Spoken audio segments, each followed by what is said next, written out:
Hey, hey, hey, ¿qué onda mis hermanos? Bienvenidos a otro nuevo videito de su compita, el Donaji Economy. Muchos de ustedes, bros, por ejemplo, no lo saben, pero lo estoy dejando en la descripción. Actualmente tengo mi canal de TikTok y pues me agradaría muchísimo que mis suscriptores de YouTube se unieran a TikTok. Y pues bueno, ahí me pueden encontrar como el Donitas Bimbo. ¿Y qué les traigo para hoy? ¿Qué les traigo para hoy? Pues precisamente eso. Es la tercera parte de mi gran serie, que por cierto, a mí en lo personal me está encantando. Esta serie tan controversial, tan emblemática, tan de corazón que la estoy dando, que se llama México, el patriotismo de una nación dormida, o de una potencia dormida en dado caso. ¿Por qué elegí potencia? Bueno, mis hermanos, pues vamos a darle play a esta gran tercera parte de nuestra serie. Y pues precisamente elegí potencia porque México está colocada como una de las principales naciones que tienen todo el potencial para convertirse en una primera potencia mundial. Y pues bueno, ¿en qué nos quedamos en la última parte? Yo les estaba hablando, les estaba comentando en este videito que subí de la segunda parte, que precisamente hubo una visita durante la Revolución Mexicana que fue sobre un afamado reportero, y este reportero, su nombre es James Krillman. James Krillman era un reportero, si bien habido, de un periódico muy interesante, muy afamado en esos tiempos en Estados Unidos. Más que nada yo lo consideraría un embajador con un único propósito: desestabilización. Así que mis hermanos, en el momento en que Porfirio Díaz se exilia a Francia, yo me quedo pensando, ¿qué fue de ese país glorioso, en donde la estabilidad económica ponía al peso sobre el dólar, en donde la estabilidad política nos colocaba entre las mejores naciones en infraestructura por Ferromex, en infraestructura en la parte industrial y como mejor nación en la parte agraria? Pues bien, lo que sucedió es que en el momento en que Francisco I. Madero, el supuesto héroe revolucionario, toma el poder, es asesinado. Es asesinado ¿por quién creen? Por el mismo que lo colocó ahí. Victoriano Huerta lo traiciona, lo manda a ejecutar. Francisco I. Madero ocupa sus últimos contactos del Partido Nacional Revolucionario que lo salvan, pero en el momento en que Victoriano Huerta toma el poder, lo manda a ejecutar. Los propios guardaespaldas que estaban custodiando la vida de Francisco I. Madero recibieron la orden del comandante y ahora presidente Victoriano Huerta de ejecutarlo. Sin pensarlo, porque nadie respeta a un cobarde traidor de la patria, sacaron su fusil y lo mataron. Ahora, ¿qué sucede después? Victoriano Huerta no tomó el mando enseguida, lo toma un personaje, y ahí, en el momento en que este personaje de nombre Pedro Lascurain toma el poder, porque obviamente Victoriano Huerta no lo podía tomar enseguida, lo tenía que tomar una parte por Constitución Nacional, la parte que seguía dentro del régimen de poderes. El vicepresidente renunció, el presidente fue asesinado, etcétera, etcétera, etcétera. El que quedaba en la silla al trono era el secretario de Relaciones Exteriores, Pedro Lascurain. Pero, imagínense, esto pone en evidencia la inestabilidad que se estaba viviendo en el país cuando Pedro Lascurain toma el poder. Se convierte en el presidente que menos tiempo ha ejercido dentro de esta nación. 45 minutos. Pedro Lascurain fue presidente durante 45 minutos. 45 minutos, mis hermanos. Esa inestabilidad se estaba viviendo en este país. 45 minutos de poder. México. El glorioso atardecer jamás fue visto. México, el glorioso futuro que nos esperaba, por el que habíamos luchado y por el que de pronto nuestros propios aliados se voltearon en contra vuestra, perdimos todo. Pedro Lascurain, en el momento en que dejó el poder y Victoriano Huerta lo tomó, comienzan las épocas grises, las épocas dolosas, las épocas antiefímeras de esta nación. ¿Y qué ocurre aquí? Bueno, pues lo que sigue es total caos, total caos. Un caos del cual ninguno podía salvarse. En el momento en que Victoriano Huerta toma el poder, llega otro emblemático personaje, Venustiano Carranza. De ahí surgen los famosísimos caudillos revolucionarios que no estaban de acuerdo con los regímenes ni con las reformas que instauraba su propio presidente. Pero es que, por Dios, si tú no estás de acuerdo con una reforma que instaura tu presidente y te levantas en armas, significa que no hay estabilidad, significa que no hay respeto ni siquiera por tu propio líder. Entonces el país se convirtió en un total caos. En el sur surge un caudillo revolucionario de nombre Emiliano Zapata. En el centro surge otro caudillo revolucionario de nombre Osorio Orozco, que al final culminó en terminar con el poder de Álvaro Obregón. Y en el norte, bueno, en el norte para mí es inaudito cómo puedo entender que un pandillero corrupto que se dedicaba a violar mujeres, asesinar niños y robar bancos, terminara siendo un héroe de la patria. Que ustedes lo conocen como Pancho Villa, su nombre real, Doroteo Arango, era un vil criminal. Violaba, asesinaba, torturaba y robaba. Ese tipo de personaje es el que querían y el que ven como su héroe. Aquel personaje, Doroteo Arango, que pasó con su apodo Pancho Villa, el caudillo del norte, eso es su héroe.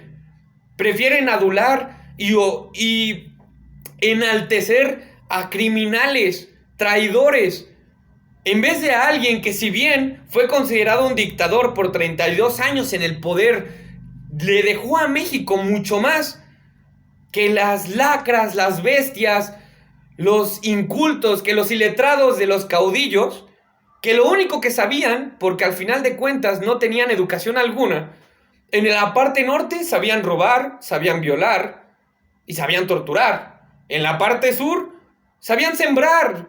Emiliano Zapata solamente era un agricultor que sabía disparar.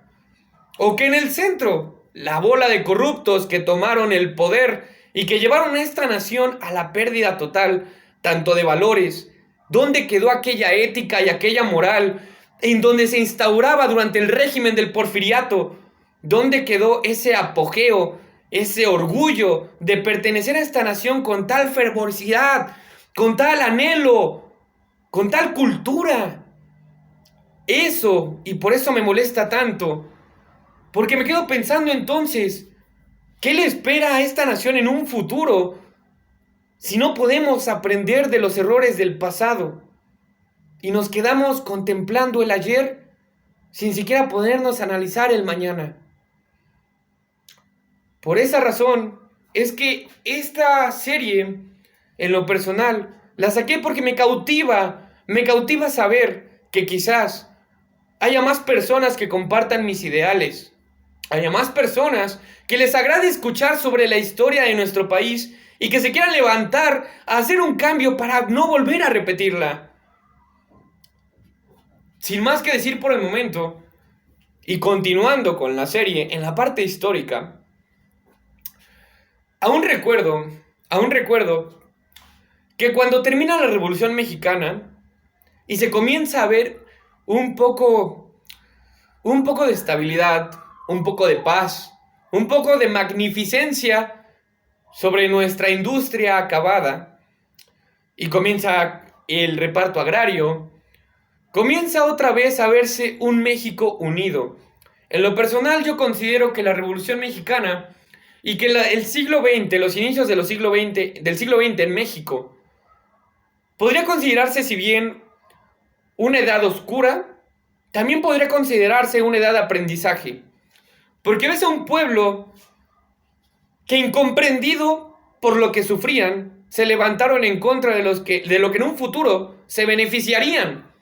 Pero también ves a un pueblo que después de ver las barbaries ocurridas durante la revolución y el desplome y el desapojo que tuvo nuestra nación durante esos tiempos, quizás, solo quizás, entró un poco de analítica subverbal dentro de sí y comprendieron que la unión entre compatriotas es lo que forja este país. Porque nosotros, si bien no somos una gran nación en cuanto a potencia militar, somos una nación de unión, somos una nación de perseverancia, somos una nación que en la primera intervención francesa y en la segunda derrotamos al ejército más poderoso del mundo en esa época. Somos una nación que en la intervención estadounidense nos aclamamos y tomamos nuestro orgullo a partir de los héroes que murieron en el castillo de Chapultepec, defendiendo el único paso que existía entre el ejército estadounidense y la capital, porque ni siquiera el ejército nacional se quedó a pelear. Ese tipo de nación, creo yo, es de lo que debemos aprender, que México, como compatriotas unidos, nadie nos puede derrotar, pero en el momento en que las personas no están dispuestas a sacrificar y dejarse subyugar por el enemigo a cambio de migajas, en vez de soportar distintos tipos de regímenes que, si bien no parecen un tanto morales ni éticos, son los mejores. Porque recordemos a Porfirio y recordemos esos tiempos que se considerados antiéticos y antimorales, además de subyugar a su propia gente, eran buenos tiempos para la nación. A veces, nosotros, incluyéndome, como gente de esta patria, creo que deberíamos recordar que el sufrir es asegurar un buen mañana. Por eso, me gusta hablar sobre estos temas, y en específico sobre la Revolución Mexicana. Es algo que en lo personal me cautiva mucho, mis hermanos, y además, pues me llegan gloriosos recuerdos de lo que fue alguna vez una patria de la cual me sentía orgulloso. Recordemos que Porfirio Díaz nos dejó un país con estabilidad económica, estabilidad política, estabilidad social. ¿En qué sentido social? Sí, yo entiendo, claramente existían hacendados, mas sin en cambio la parte de la sociedad no había revueltas, no había estallidos en contra del régimen, y los que había se sofocaban, y eso nos daba estabilidad. Y en algunos años, con este camino de estabilidad y prosperidad económica, íbamos a lograr perfilarnos como una de las potencias mundiales más emblemáticas y más acaparadoras de toda Latinoamérica, Norteamérica y además del mundo. ¿Qué sucedió? Bueno, pues James Krillman viene a la Ciudad de México en 1907, finales de 1907, y se reúne con el presidente de ese entonces, el emblemático personaje Porfirio Díaz. El general Porfirio Díaz se reúne con él en 1908, marzo de 1908, se publica un artículo en donde, bueno, precisamente en esta entrevista no hubo nadie más que el traductor, James Krillman, y Porfirio Díaz.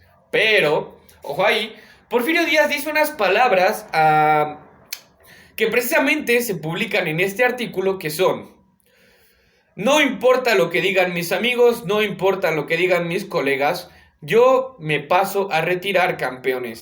Y en ese momento, todos los buitres politiqueros revolucionarios, pre-revolucionarios, comienzan a buscar ese poder. Ya saben que aquel héroe de la batalla del 5 de mayo que se coronó como presidente de nuestra gloriosa nación, y que además de coronarse como presidente de nuestra gloriosa nación, hace un excelente trabajo y nos lleva a los límites, nos lleva a la opulencia total y a la posibilidad, a la oportunidad de mantener un régimen que opte por una nación que sea respetada por todo el mundo.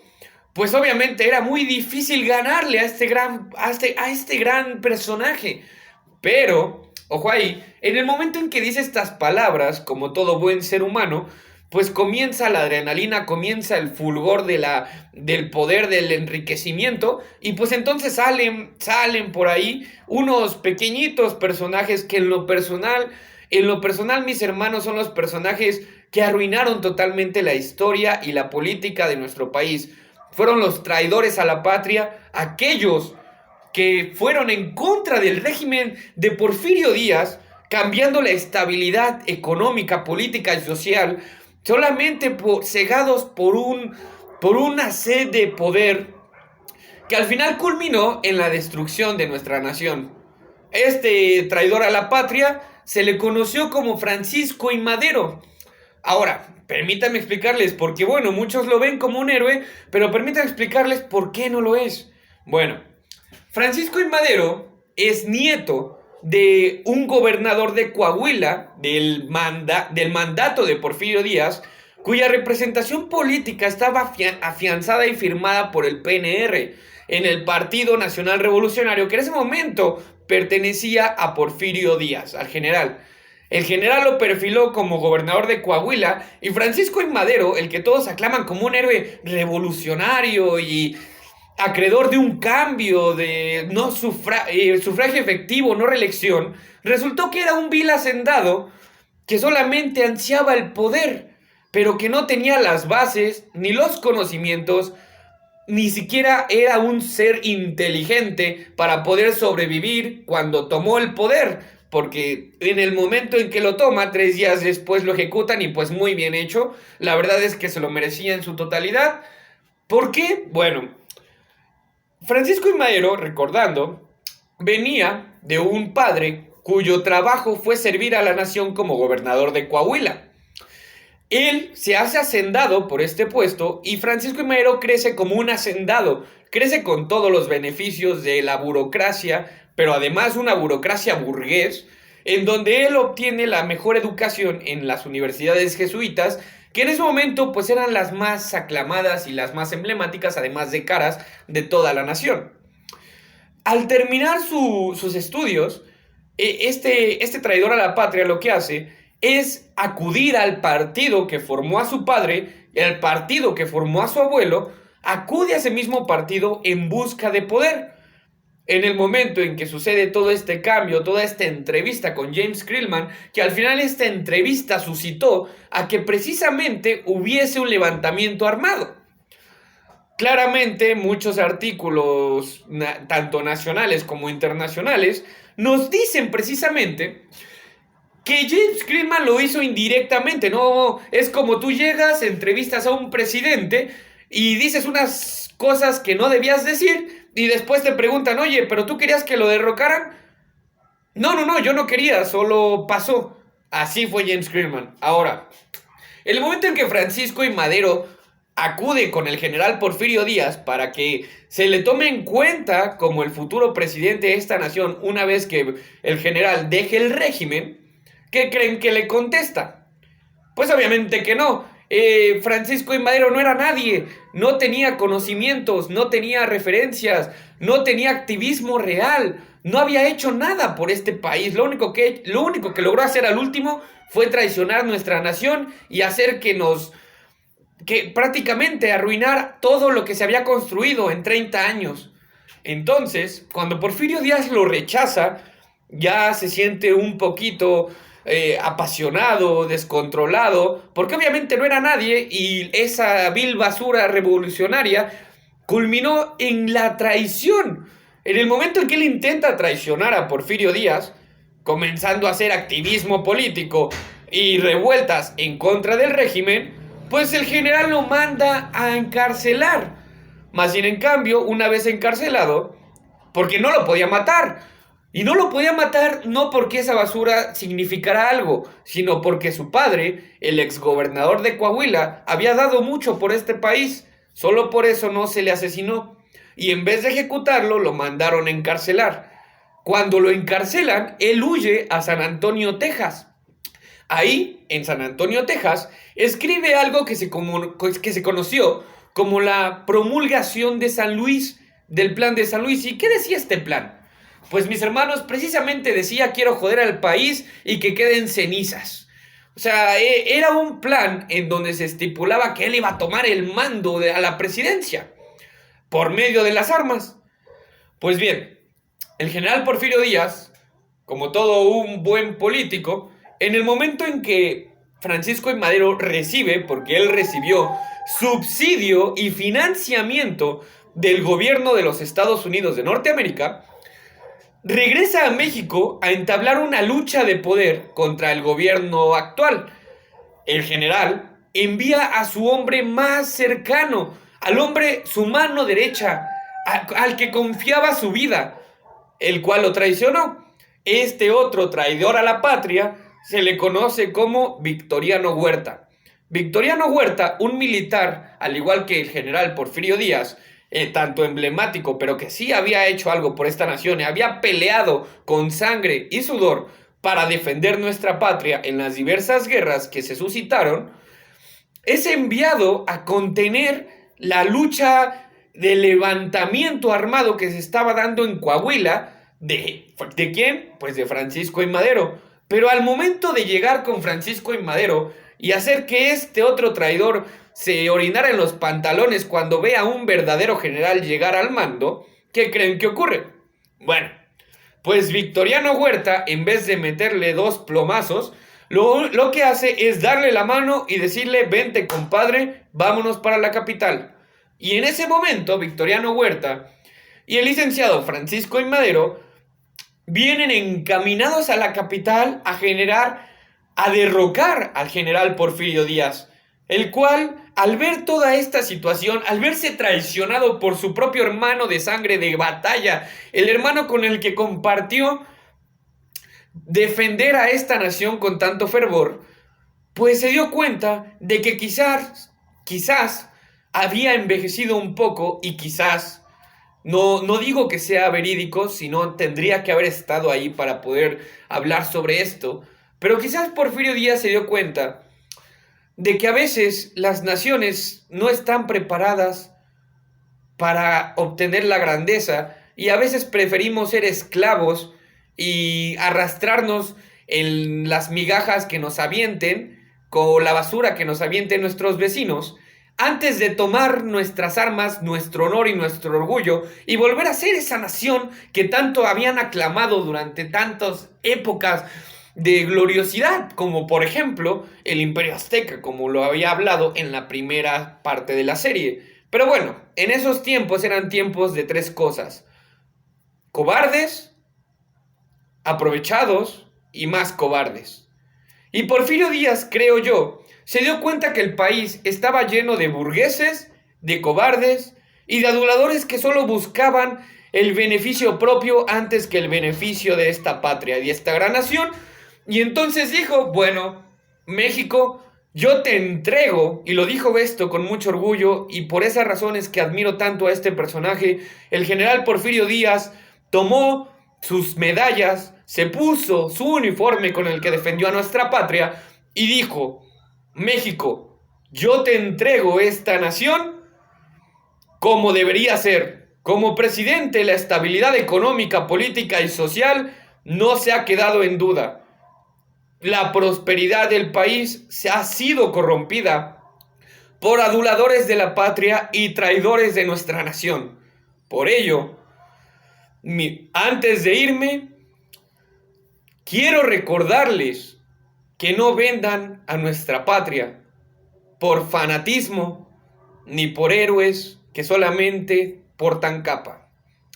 Cuando termina esto, sale su emblemática frase, su famosísima frase: pobre México, tan lejos de Dios y tan cerca de Estados Unidos. En ese momento, mis hermanos, Porfirio Díaz toma sus cosas y se exilia a Francia. Le entrega a la nación, dejando en claro precisamente que nuestra ignorancia y nuestra cobardía generaría que ese glorioso plan de una reestructuración y de una nación que iba a hacer algo más que la basura de nuestro vecino, ya no iba a poder formarse esa gran idea. Y eso por lo que él había trabajado durante 32 años. ¿Por qué? Porque la ignorancia de un pueblo es su mismo enemigo, pero es el amigo de nuestros enemigos.